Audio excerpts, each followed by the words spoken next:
One of the biggest errors that Christians make in their walk with the Lord is mistaking the mirror for the method.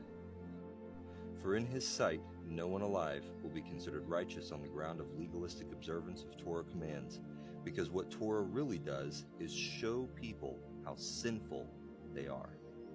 If you make a tree good, its fruit will be good, and if you make a tree bad, its fruit will be bad. For a tree is known by its fruit. You snakes, how can you, who are evil, say anything good?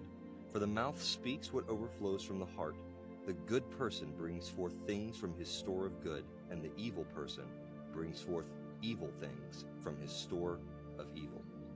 The purpose of all of the commands that tell us what we ought not to be doing, and even the commands that tell us what we ought to be doing, all of these commands are intended to help us recognize the fruit when we see it. And see, the problem is that a lot of believers take these commands as a method instead of as a mirror. But Jesus said that a bad tree cannot bring forth good fruit.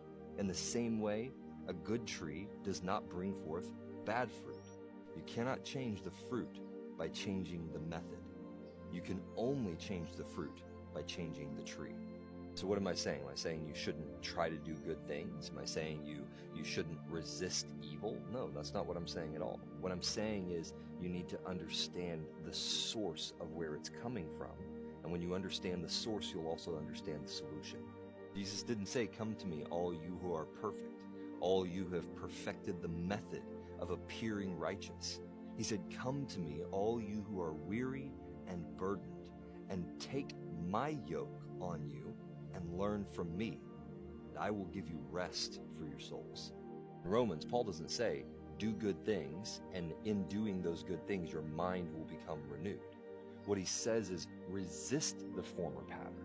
Resist doing the things that you once did, and keep allowing yourself to be transformed by the renewing of your mind.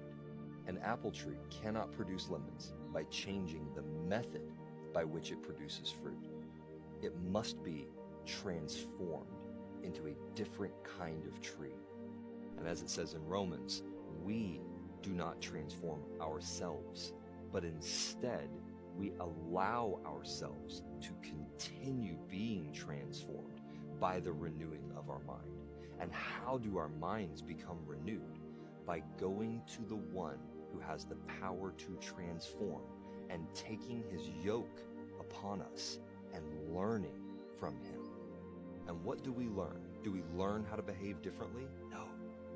No, what we learn is how to see. Because once we understand how to see, once we understand how to recognize the difference between bad fruit and good fruit, when we see bad fruit, we will rush to the one who has the ability to transform the part of us that is still yielding that fruit. And we will confess to him that this is still in us. There is still a part of the tree in me that has not yet been transformed, and Lord, transform this in me. And then what do? We then look to the mirror to see what comes forth. And if we see that there is still bad fruit coming forth, then we know that whatever is in us has not yet been healed, and that we need to continue to return to the one who has the power to transform us, and continue to bring what we see to him and say, Lord, the mirror is continuing to show me that there is still something in me that is not yet healed, and it is oozing with all that is broken. It is still producing fruit that is inconsistent with what I know you have planted in me by your Spirit. And when we do that, the Holy Spirit will begin to transform us as we continue to allow that transformation to take place. We do not become more complete by duct taping good fruit onto a bad tree.